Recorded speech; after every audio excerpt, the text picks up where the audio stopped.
Breast feed എന്ന് പറയുന്നത് ഒരു മോംസ് മാജിക് തന്നെയാണ്. അത് പ്രോപ്പറായിട്ട് നടക്കണമെങ്കിൽ അതിന് പല ടെക്നിക്സ് നമുക്ക് ഫോളോ ചെയ്യേണ്ടിയിരിക്കുന്നു.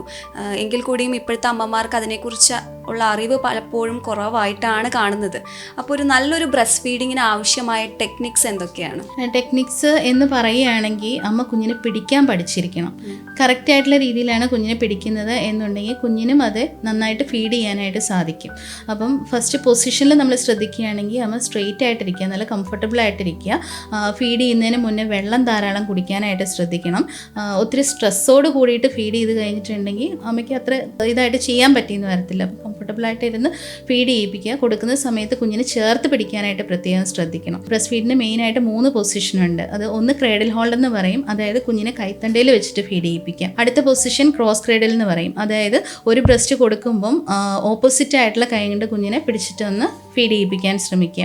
അതുമല്ലെങ്കിൽ ഫുട്ബോൾ ഹോൾഡ് എന്ന് പറയും, അതായത് സൈഡിലൊരു പില്ല വെച്ചിട്ട് കുഞ്ഞിൻ്റെ തല ഫ്രണ്ടിലേക്ക് വരുന്ന രീതിയിൽ കുഞ്ഞിനെ പിടിച്ചിട്ട് ഫീഡ് ചെയ്യിപ്പിക്കാം. ഈ ഒരു ഫീഡിങ് പൊസിഷൻസ് ഓരോ അമ്മയുടെയും കംഫർട്ട് അനുസരിച്ചായിരിക്കും ചെയ്യുന്നത്. കാരണം ചില അമ്മമാർ സിസേറിയൻ കഴിഞ്ഞ അമ്മമാരായിരിക്കും, ചില കുഞ്ഞുങ്ങൾക്ക് വെയിറ്റ് കുറവായിരിക്കും, ചിലപ്പോൾ അമ്മമാർക്ക് നിപ്പിള് ഫ്ലാറ്റ് ആയിരിക്കും. അപ്പോൾ ഇങ്ങനെ ഓരോ ഇതുമുള്ള സമയത്ത് നമ്മൾ അതിനനുസരിച്ചുള്ള പൊസിഷനായിരിക്കും അമ്മയ്ക്ക് പറഞ്ഞു കൊടുക്കുന്നത്. ഇപ്പോൾ സിസ്റ്റർ പൊസിഷൻസിൻ്റെ കാര്യം പറഞ്ഞപ്പോൾ ഇരുന്ന് കൊടുക്കുന്ന രീതികളെക്കുറിച്ച് പറഞ്ഞു. പക്ഷേ ചില അമ്മമാർ കിടന്ന് കൊടുക്കുന്ന ആയിട്ട് നമ്മൾ കണ്ടിട്ടുണ്ട്. ആ കിടന്ന് കൊടുക്കുന്ന രീതി ശരിയാണോ, അതോ നമ്മളത് ഫോളോ ചെയ്യാൻ പാടുണ്ടോ?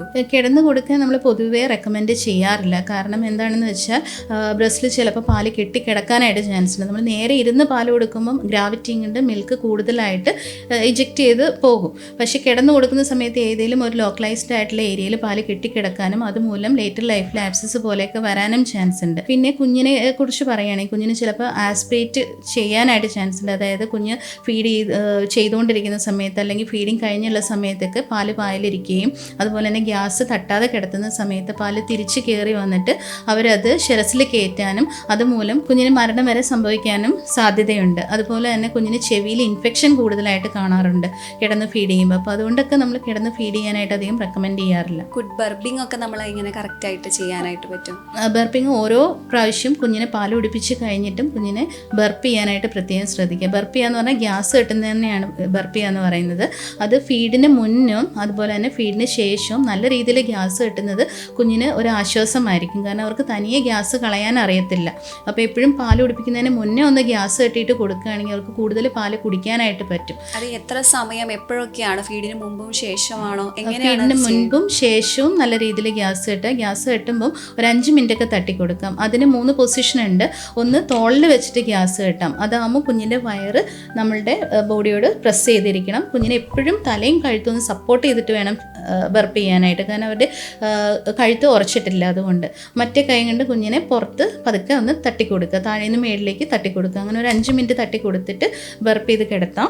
പിന്നെ അതല്ലെങ്കിൽ തൊടയിൽ കമഴ്ത്തി കിടത്തിയിട്ട് ബർപ്പ് ചെയ്യാവുന്നതാണ്. അതും അതെ ഇതുപോലെ തന്നെ വയറമർന്ന് വെച്ചിട്ട് താഴേന്ന് മേളിലേക്ക് തട്ടി കൊടുക്കാം. പിന്നെ ഇരുത്തിയിട്ടുള്ള പൊസിഷനിലും ഗ്യാസ് തട്ടി കൊടുക്കുക. അപ്പോൾ ഏത് പൊസിഷനാണോ അമ്മയ്ക്ക് കംഫർട്ടബിൾ ആയിട്ടുള്ളത് ആ ഒരു പൊസിഷനിലാണ് ബർപ്പ് ചെയ്യാനായിട്ട് നമ്മൾ പറയുന്നത്.